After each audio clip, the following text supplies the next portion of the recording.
बिल्लाहि मिनश्शैतानिर्रजीम बिस्मिल्लाहिर्रहमानिर्रहीम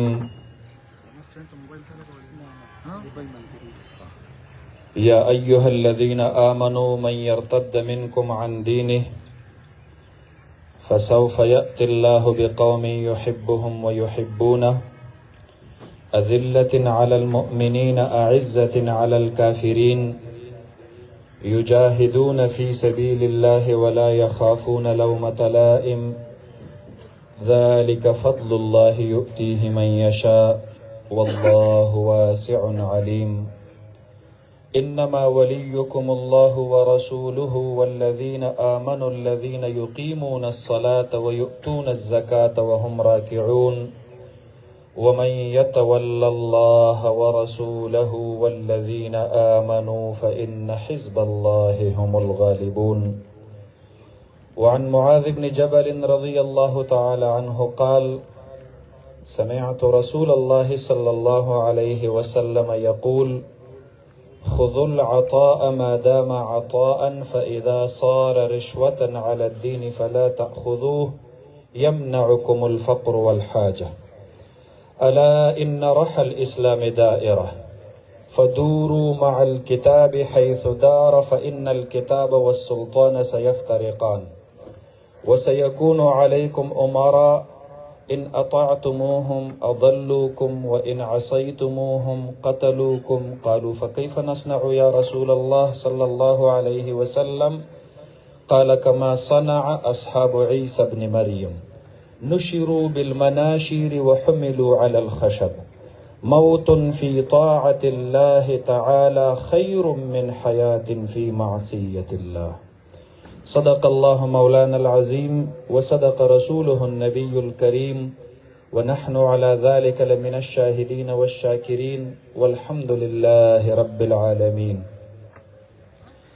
ये इल्म हुनर का गहवारा तारीख़ का वो शहपारा है, हर फूल यहाँ एक शौला है, हर सरो यहाँ मीनारा है। खुद साक़िए कौसर ने रखी में खाने की बुनियाद यहाँ, तारीख़ मुरत्तब करती है दीवानों की रूदाद यहाँ। कोहसार यहाँ चुप जाते हैं, तूफ़ान यहाँ रुक जाते हैं, इस काख़ी फ़कीरी के आगे शाहों के महल झुक जाते हैं। मुहतरम मुकर्रम सदर मजलिस द जमीयत उलमा इस्लाम ज़िला दीर पाइन अमीर जनाब सिराजुद्दीन साहब, द जमीयत उलमा इस्लाम ज़िला दीर पाइन जनरल सेक्रेटरी मौलाना हुज़ैफ़ा साहब, स्टेज बंदे तशरीफ फरमा ज़िल्ली कायदीन, मजलिस के मौजूद द मुख्तलिफ तहसीलों व ज़िम्मेदार हज़रात और ज़मुन द 2025 फ़ज़ला किराम बाअसरी उलूम के द बैचलर्स डिग्री हासिल उनको पोहान रुणो द टोलना उड़ान दे जमीयत उलमा इस्लाम लोयर दीरता दादा नननी कामयाब फजला कॉन्फ्रेंस पर इनकाद बांधे खराज तहसीन पेश कोम, मुबारकबाद पेश कोम चदखपलो गुलालो नंग्यालो शाजलमो उलमा किरामो द मुस्तकबल द जुन द पारा द खपलो मशारानो द खपलो अकाबिरोना यो रहनुमाई वाखली दुई च प अत या प लस या प 12 काल के कुम तवील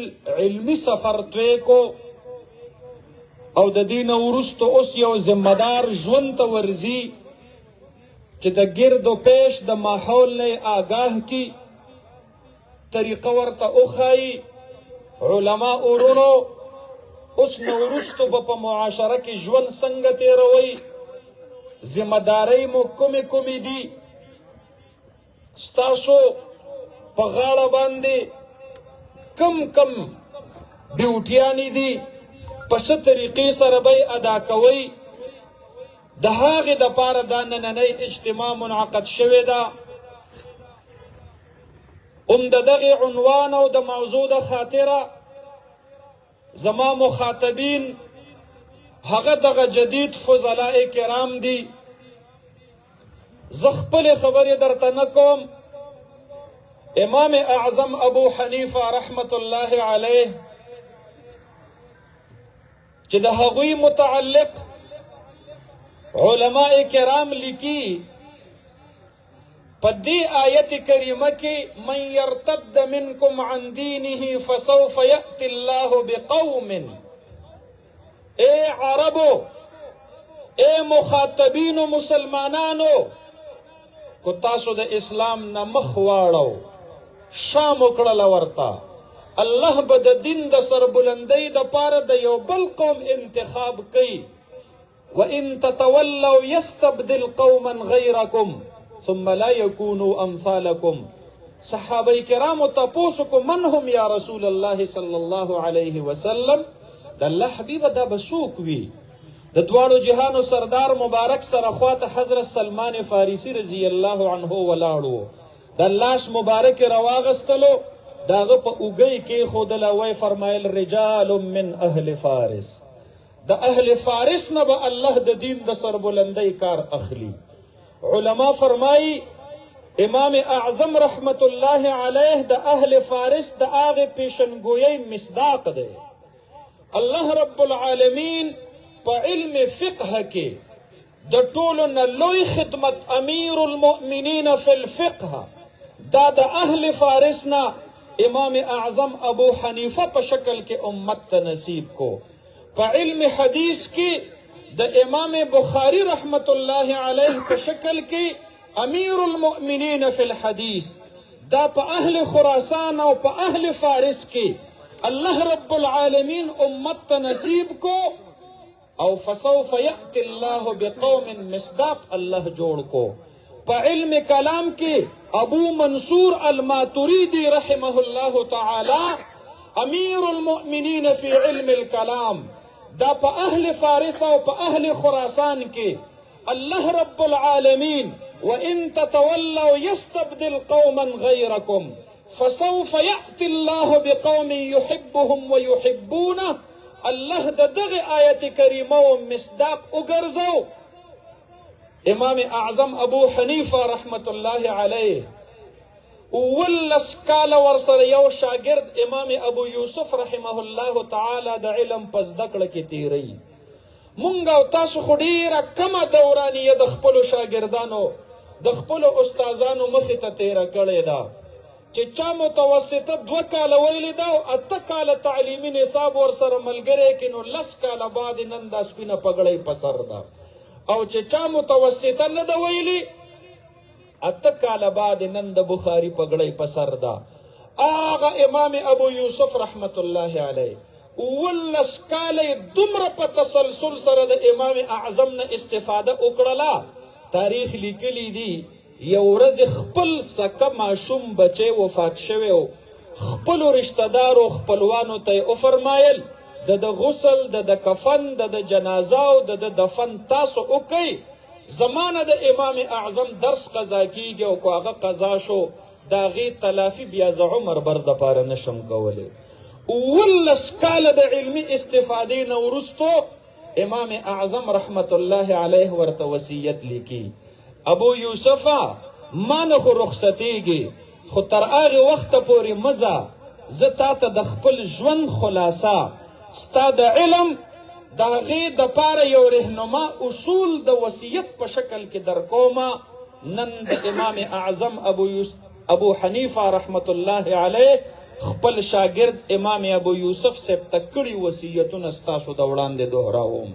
او صرف یوازې هغه نه، خپل یو بل شاگرد یې دی یوسف ابن خالد السمتی رحمه الله تعالی، بل یو شاگرد دی نوح ابن ابي مریم رحمه الله تعالی، خپل زوی حماد ابن ابي حنیفه.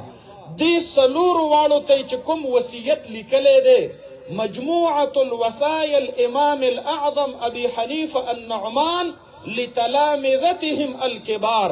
پدی نوم باندې یو وړه رساله ملاویږي ستاسو د تیمرګرې په کتابخانو کې به هم وي. د هدایې د صاحب د هدایې شاګرد دی علامه الزرنوحي رحمت الله علیه. هغه فرمایي زړه مې غواړي چې په سرو زرو باندې دا وصیتونه ولیکم. زړه مې غواړي چې هر یو عالم له په غاړه کې زوړن کم د تعویز غوندې. مولانا صاحب علم دې حاصل کو، معاشرې ته ځي دا د ځان سره واخله. دا د نن نه 1400 کاله مخکې امام اعظم ابو حنیفه رحمت الله علیه خپلو شاګردانو ته دا وصیتونه او نصیحتونه ورته کړي دي. فضلاء ورونو وړمبې نصیحت ورته کوي لا تکن خلیطا بالسلاطین. د وخت د بادشاهانو د حاکمانو چمچه به نه جوړیږي.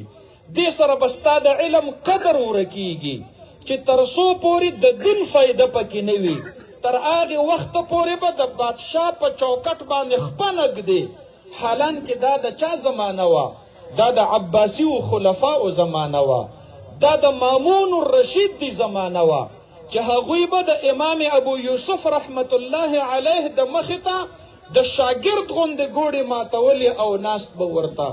هغه امام ابو یوسف رحمت الله علیه چې د 14 کاله په عباسي حکومت کې قاضي القضات و او چې کله وفات کیږي خپل یو شاګرد ته فرمایي زه په خپل 14 کاله قضاء باندې مطمئن یم، یوه فیصله باندې یریږم الله مې پکې پکړ اونکي. د یو یهودي د مامون سره مسله د ځمکې راغلې وه او دعوه یې کړې وه. ما یهودي ته ووي چې ته مدعی گواهان پیش کاغوی ما سره نشتا. ما بادشاہ ته ووي ته قسم اخوره. هغه قسم اخوړلو، معامله ختمه شوله، مامون ته مې هغه ځمکه ورکړله. شاګرد ورته وایي چې دا خو تاسو د شریعت مطابق فیصله کړې ده، استاذ جي نو بیا د الله نه د مؤاخذې یره ولې کې؟ هغه ورته ډېر عجیبه جواب ورکوي. فرمایي ورته وایي کوم وخت کې چې دا یهودي مدعی زما مخې ته ولاړ و هغه وخت کې مامون عباسي حاکم هغه په کرسۍ باندې ناست و زما مخې ته. الله مې په دې را ونیسي چې دوه خصمین تا ته مخامخ شوي وو، یو دې ادرولی ولی و او بل دې په کرسۍ کېنولی ولی و. امام ابو یوسف رحمت الله علیه هغه عظیمه هستی ده. نو عباسي خلفا دي، دینداره خلق دی، خو د هغې باوجود ورته فرمایي د خپل علم قدر به نه ورکې. ته به چرته هم د دنیاوي ضرورت دپاره د بادشاه وقت په دربار کې حاضري دا به نه کې. ها کو دینی مسله راتلله، شرعي مسله راتلله، نو بیا به په هغې کې د چا پروا نه کې اگر کو د لوی نه لوی جابر بادشاه ولی نه وي. ځکه چې جناب نبی کریم صلی الله علیه وسلم مبارک فرمایلی دي افضل الجهاد کلمة حق عند السلطان الجائر. فضلاء ورونو ستاسو نسبت د دارالعلوم دیوبند سره دی. دا ستاسو پګړۍ د حضرت مدني پګړۍ ده. وګورئ په خپل سند حدیث کې د شیخ الهند نوم به پکې وي، د قاسم نانوتوي نوم به پکې وي، د سید حسین احمد مدني رحمهم الله تعالی رحمتا واسعه د هغوی نومونه به پکې وي. هغه حضرت مدني چې کله په هندوستان کې د پهلی جنگ عظیم نه وروستو برطانوي افواج او هندوستاني افواج د خلافت عثمانیه خلاف وجنګېدل، نو فتوی ورکړله چونکه هندوستانی فوج د عالم کفر د پاره استعمالیږي، براه راست د هغوی په کمانډ کې دی، د دې وجې نه په هندوستانی فوج کې برتی کېدل حرام دي. زما محترم ورونو اف آی آر د هغه خلاف کټ شو، جج را وغوښتلو، خالق دین حال دی. د تحریک خلافت سربراه حضرت مولانا محمد علی جوهر رحمت الله علیه هغه ورسره ملګری دی. زما محترم ورونو حضرت مولانا محمد علی جوہر فرمائی فرنگے جج ترنا تپوس کی مولانا ہندوستانی فوج میں بھرتی ہونے پر حرمت کا فتویٰ آپ نے دیا تھا. حضرت مدنی سے برتبر جستہ جواب ورکی میں نے فتویٰ دیا تھا، میں فتویٰ دیتا ہوں اور میں فتویٰ دیتا رہوں گا. او چې کله هغه دا جواب اوري هغه فرنګي جج حیرانیږي مولانا تا ته د سزا پتہ شته دی هغه وی موت سے بڑی سزا کیا ہو سکتی ہے جو پگڑی سر پہ باندھ کے آیا ہوں شیخ الہند نے باندھتے وقت فرمایا تھا کہ حسین احمد زندگی میں آپ کے لیے پگڑی مرنے کے بعد آپ کے لیے کفن آپ کے سر پر باندھ رہا ہوں حسین احمد آج اللہ کے دین کی پہراداری کے لیے اپنے سر پہ کفن باندھ کے آپ کے سامنے کڑا ہے مولانا محمد علی جوہر د حضرت مدنی پیزار روچت کو پسر باندے کے خودلو او قسم یہ اخوڑلو چه دا سے اہل حق علماء پا اسلام او پا مسلمانانو کی وی امت اسلام سوک نشی مغلوب کولے دستاسو آغا پگڑی دی دا حق کلمہ با دا جابر بادشاہ مخی تا پٹوئینا دا دنیاوی ضرورت دا پارا با پہغی باندے دیر دنکی گئی بہر کی گئی نا دویم نصیحت امام ابو یوسف رحمت اللہ علیہ تفرمائی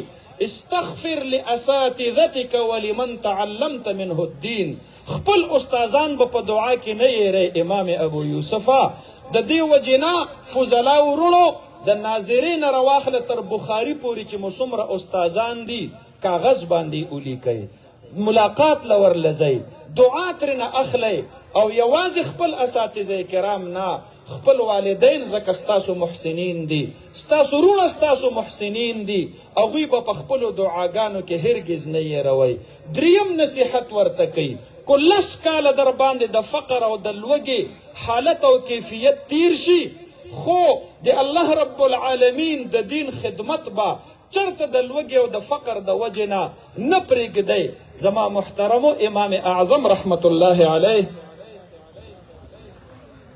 د جمعیت علماء اسلام صوبہ خیبر پختونخوا امیر فرزند مفکر اسلام مفتی محمود سینیٹر مولانا عطا الرحمان صاحب او خطیب پنجاب مولانا امجد خان صاحب سٹیج باندې جلوه افروز شو تمام کارکنان د هغوی استقبال وکړي هغوی ته هرکلی ووایي د سټیج مشران هم ټول په خپلو ځایونو باندې ودرېږو او خپلو مشرانو ته احترام او عزت ورکو نعره تکبیر نعره تکبیر جمعیت علماء اسلام جمعیت علماء اسلام سینیٹر مولانا عطا الرحمان صاحب سینیٹر مولانا عطا الرحمان صاحب مولانا امجد خان صاحب مولانا امجد خان صاحب جمعیت علماء اسلام قائد جمعیت مولانا فضل الرحمان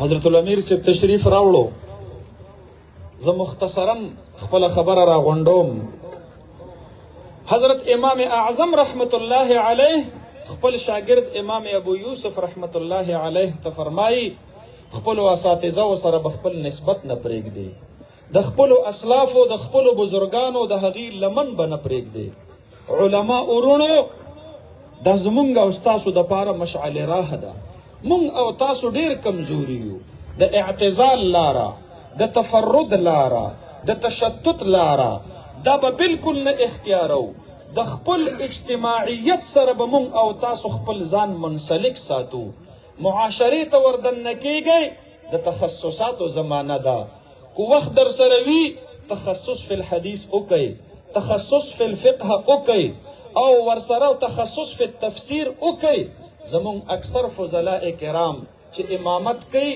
د قرآن کریم صحیح ادا نشي کولی ډیر زیات کوشش وکړئ ښکلی قرائت د تجوید د زده کړې که اوسه پورې م نوي زده کړی اوس نه وروستو کوشش وکړئ بهترین عبارت د عربۍ چې د چا د وړاندې نقل کو چې کم از کم دا اندازه لګي او د چرته تور ټکې دا یې ویلی دی کتاب سره به خپله رشته دا به نه ختموئ اهل زمانه وپیژنئ اصطلاحات د زمانې دا وپیژنئ دا یویشتمه صدي ده دا نن چې ستاسو په غاړو کې کومې چغې دي کوم ګلونه دي کوم هارونه دي دې ځای نه چې رخصت شئ لاره ازغیجنه ده باقي هارونه نشته باقي په تاسو باندې ګلونه نشته د ازغو نه ډکه لار ده د اهل حقو سره ملګرتیا باندې تک کول ډیر مشکل سفر دی. د الله رب العالمین نه د صبر سوال کوئ، د الله رب العالمین نه د استقامت سوال کوئ، الله رب العالمین نه د خپلو بزرګانو د خپلو اسلافو د اجتماعیت سره د پیوست پاتې کېدلو د هغې کوشش کوئ. د دې دور فتنې وپېژنئ، دا ایتیزم فتنه وپېژنئ. مخکې د معتزلو فتنه وه د عقلیت پسندۍ په شکل کې، نن د ریشنلیستو فتنه ده د عقل په شکل کې. ریشنلیزم اصطلاحات دي، تشکیک او لاادریت دا په نوجوانانو کې بې حده سیوا شوی دی. هغوی په دین او په مذهب باندې عدم اعتماد طرف ته روان دي. ځان ته یې رانږدې کړئ، لاړ شئ مساجد آباد کړئ. مسجد کې امامت صغرا تاسو ته د جناب نبی کریم صلی الله علیه وسلم نه په امانت کې پاتې. د ټول ملک خلافت او امامت کبرا تاسو ته د جناب نبی کریم صلی الله علیه وسلم مبارک نه په امانت کې پاتې. حضرت مولانا محمد یوسف بن نوری رحمت الله علیه با خپل هر شاگرد ته فرمایل بچیه لاړ شه یو محله کې مسجد سنبال کا، امامت ته سپک مه ګورئ، دا مسله تاسو ته د رحمت للعالمین نه پاتې ده. د دنیاوي کفالت په نیت باندې مه سنبالوئ. که وس مو کیږي فی سبیل الله امامت اختیار کوي په دې نیت باندې چې زه به د دغې مصلي او منبر او محراب نه خلقو ته د الله د دین دعوت ورکوم، د دې اهل محله اصلاح بکوم، دا ځوانان به ځان ته راغونډوم، دوی ته به د دراساتو یو معمولي شان کلاس شروع کوم. عامو خلقو ته د قرآن کریم د پاره عام فهم د ترجمې 10 یا 15 منټ کلاس شروع کړئ. عامو خلقو ستاسو سره ربط پیدا شي. لینذروا قومهم تاسو باندې شرعي فریضه ده ای فضلاؤ چې تاسو دا خلق ویروئ. انذار ډیر وسیع مفهوم لري. غلط عقاید نه ویروئ، غلط عبادات و بدعات و رسومات نه ویروئ، غلط اخلاق و معاملات و غلط معاشرت نه ویروئ، سودی نظام نه ویروئ، لادین حکومت نه ویروئ، ظالمه حاکمانو نه ویروئ. لینذروا قومهم اذا رجعوا الیهم. د دې عامو خلقو ستاسو په علمونو باندې حق دی. لاړ شئ مساجد سنبال کړئ. که مصلا منبر او محراب اهل حق نه سنبالئ، اهل فتن ورته تیار ناست دي، اهل بدع ورته تیار ناست دي. بیا به لویه فتنه د دغې مصلې نه خورېږي. سبب به یې ته یې چې تا ورته غاړه نه کېښودله او ته ورته نه تیارېدلې. هغوی به یې فی سبیل الله کوي، هغوی به یې مفت کوي، د هغوی په شا باندې مختلفې لوبیانې دي، هغوی یې سپورټ کوي. د هغوی کوشش دا دی چې منبر او محراب موږ په خپل کنټرول کې راولو. امامت صغرا سنبال کوي، امامت کبرا سنبال کوي. ستا په زړه کې په دې باندې درد راځي چې د یو مسجد امامتۍ ته په یو غلط سړی دا وړاندې شي او یو غلطه فرقې والا د یو جماعت امام شي، نو ستا په زړه کې په دې هم درد پکار دی. اوه کالو نه په پاکستان کې د امامت کبرا په مقدس منصب باندې د ابوبکر صدیق په ځای باندې شراب خواره قابض دي، په هغې باندې سودخواره قابض دي، په هغې باندې بېدینه قابض دي. نو چې د 100 خلقو په امامت صغرا سنبالولو باندې د یو فاسق او د یو گمراه سړي خلاف ستا په زړه کې درد راځي، نو د 25 کروڑ اهلیان پاکستان د هغوی په امامت کبرا سنبالولو باندې د دغې لادینو او د دغې گمراهو خلقو خلاف ستا په زړه کې درد ولې نه پیدا کیږي؟ دې وجې نه د امامت کبرا د سنبالولو دپاره د ریاستي قوت د حاصلولو دپاره مونږ ته خپلو اکابرو د نن نه 1 صدي مخکې څه دبره 100 کاله وړاندې مفتی اعظم هند مفتی کفایت الله دهلوي رحمت الله علیه کومه لار راکړې ده، په هغې باندې تعامل د صلحاو را روان دی. تعامل د صلحاو حجت شرعي دی د امت دپاره. تاسو په خپله باندې ویلې ده دا خبره. لہذا په دې وخت کې جمعیت علما اسلام چې د ملک معتمد دارالافتا ورسره دي، د ملک معتمد ادارې ورسره دي، اهل علم ورسره دي، یوازې د ملک نه بلکې د عجم او د عربو اهل علم ورسره دي. زمونږ دپاره دغه اعتماد کافي او شافي دی. په پټو سترګو د جمعیت علما اسلام سره وابسته شئ. په خپلو کلو کې د هغې سره خپل تنظیمي ژوند شروع کوئ. دا ستاسو فریضه ده. حضرت مولانا مناظر احسن گیلانی رحمت الله علیه لیکي وی مولانا حبیب الرحمن عثمانی رحمت الله علیه ولیږلم شیخ الهند لاړ شه او د دارالعلوم دیوبند د سیاسي سوچ پوښتنه ترېنه وکړه. فرمایي وی زه لاړم واقعه اوږده ده مختصرې تاسو ته د غرضي خبره درته کومه. حضرت شیخ الهند رحمت الله علیه نه مې پوښتنه وکړله یو ډېر اسویلي سره یو خبره وکړله. دیوبند زما د سترګو د وړاندې په وجود کې راغلی دی. زه یې وړمبی طالب العلم ومه. ما چې د خپل استاد نه حضرت نانوتوي رحمت الله علیه ته به حضرت الاستاذ وی. حضرت الاستاذ چې د هغه ناسته پاسته او د هغه کړه وړه مې څومره لیدلي دي. د دارالعلوم دیوبند د قیام مقصد د فرنګي د لاسه چې اسلام ته په څومره میدانونو کې نقصان رسېدلی و د هغې ټولو د تلافۍ دپاره رجال کار پیدا کول و. د علم جامه یې پې خوره کړه. بنیادی طور دیوبند د تحریک مرکز و. حضرت شیخ الهند فرمایی وی ما په خپل ځان باندې د ځان دپاره تحریکي ژوند غوره کړی دی.